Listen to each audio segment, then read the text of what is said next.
Okay, here's some goodies for my next project. I want to put a 102-inch whip on my LTD Crown Vic. I figured it looked pretty cool. I know the Maryland State Police used them on their cars up until their Crown Vics up until the end. I'll try to insert some pictures here if I can figure it out. Some holes to drill, but it's not like the body panels on mine are in the best shape. There's already Bondo on this one anyway, but anyway, so I figured from the pictures, looks like a good mounting spot be somewhere right in here. Nice access from the trunk. So I'll bring you along as I drill holes in my precious vehicle. I'm not a radio expert, but I just figured it'd be easier to bend the whip down and attach it to the, I don't know what you call it, little clip you can install. I gotta figure that out too. Instead of taking out the, taking off my Wilson 1000 every time I go in and out of the garage. For that hole, I got a little ham radio UHF antenna I'm gonna put in there for now. Alright, so I'm running my cable here. Got it back to the radio, up under the dash, and just down through the rocker panel. Plenty of room. Just pop up all your trim. It's pretty easy to run. Same in the back. I just pop the seat loose, and if you come up, there's a lovely little access hole. It's hard to see. Well, right behind the seat here. And then out into the trunk.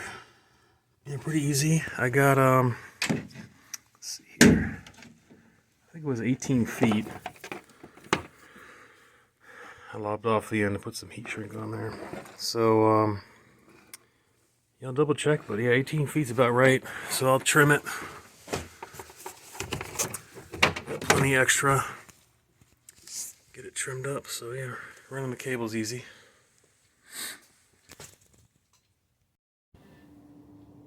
Now you might guess I'm a little nervous about drilling into my car, but it's about the position I want. You gotta get the center hole drilled first, so you can. It's got some notches, but to make sure you get it the orientation correct. So I'll drill the center hole, mount up the ball and the spring, and get it to the position I want, and then I can drill the smaller holes. So here it goes. Okay. Do one couple steps up. I don't have a proper metal hole saw. Let's see if this one I got works.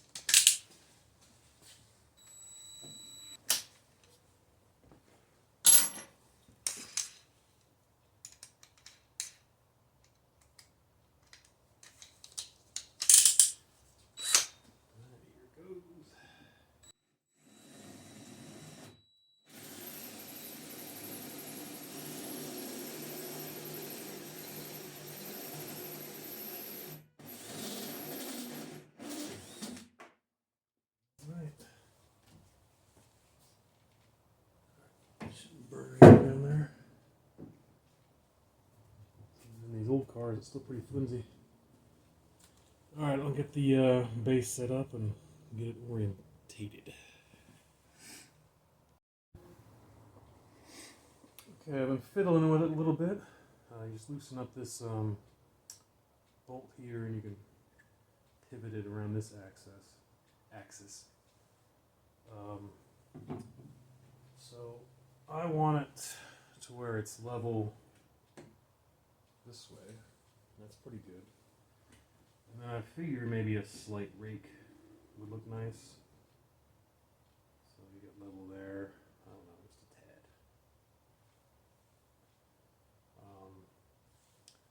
And then what I'll do centered. You don't want that center post to hit any metal. That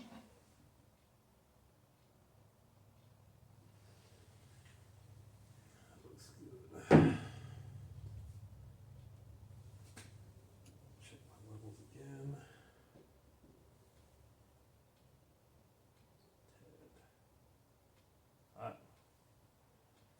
I'll drill the holes big so I get a little bit of leeway.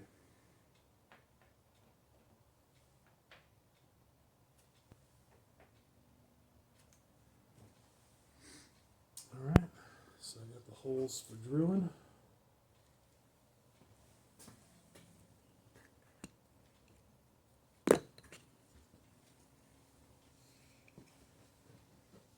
Horseshoe plate here.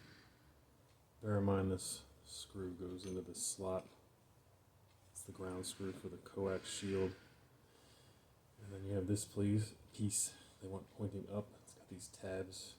So I assume you want those facing inside the vehicle. And then on the plastic exterior you have a rubber washer. 3 screws. And then on the inside you have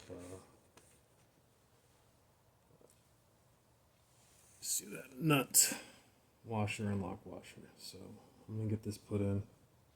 Probably take some dexterity and profanity. I'll be back when I have that all mounted. Alright, got it mounted. It's pretty sturdy. You get everything tightened down, no flex. Don't want to over tighten it, don't want to crack the plastic. This car's garage kept and rarely sees rain, but I would venture a little bit of silicone behind these screws will keep water out. But other than that, the seal should do the rest of it. Try to get you inside. There's a bracket right in the way, so you can't really see much. But let's see here. Yep. So you orient it. Yeah, the center post is clear from any metal, and yeah, that's how it mounts up in there. Yeah, it's I'm pretty impressed. I like it so far. So next I'll work on getting the coax split and terminals on that. Yeah, pretty good deal. I like that. Okay, I got my coax split. There's the center connector and the shield. There's much better videos online of professionals doing this. It's fairly simple. I just crimped my ends with, you know, oh, I don't know the name of it, but you know, this style crimper. I don't know if soldering's necessary. I'm sure someone will let me know. And then it's gonna get those. Get my camera up in here. So the center pin goes to the center there, where the antenna is, and then the grounding screw is that little one up at the top. So I'll get those hooked up and show you what they look like. Alright, hooked up. One last check you want to do is use a multimeter and make sure the center connection in the antenna itself isn't shorted to ground to the vehicle, and also make sure your ground connection is grounded to the vehicle. Make sure you have some good connections there. I could have mounted it a little bit farther back. Would have given me some better access. Excuse me. But there's plenty of room. But I thought it looked better up front and mounted up there with all that structure. I figured give it some more rigidity. But yeah, I just got to get everything put back together. And tomorrow I'll take it out and check the SWR, see what that looks like, and give it a good op check. Alright, all back together. So I got in the trunk. I got the old Wilson 1000 just tied up for now, and to fill that hole, I bought a little UHF antenna. I might get a ham radio or something later in the future, who knows. And one of the main reasons I wanted to do this was so I could clip the antenna down so I didn't have to remove the Wilson every time I brought it in. I'm not a fan of the clip. It's practical.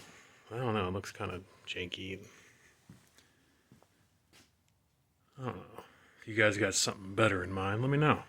But it serves its purpose. I'm not going to use it like this, but in and out of the garage, it'll work just fine. But yeah. So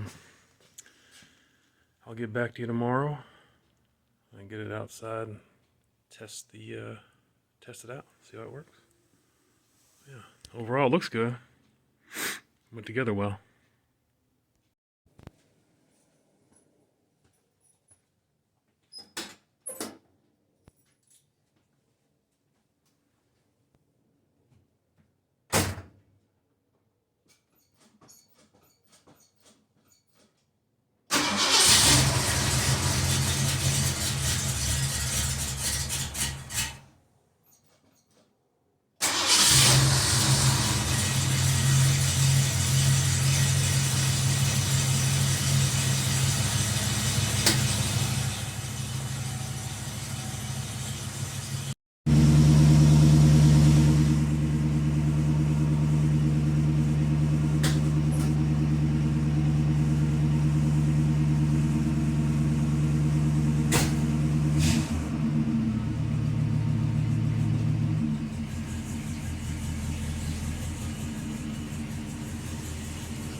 Alright, I'm going to do my attempt at checking the SWR.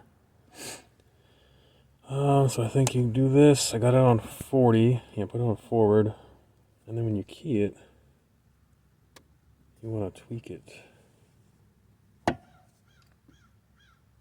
So just at the top mark. And then when you go to reverse, I'm not even sure what it's called. Anyway, key up. It looks like it's jumps a tad. Go to channel 1. Key. Go up a little bit. Just don't have enough hands. Yeah, the needle barely jumps there. So I don't know. That looks good to me. I'm no expert. Looks like, so channel 1 looks like it's right on, and 40's a little off, so antenna too long, too short. I can't make it shorter, but we'll see.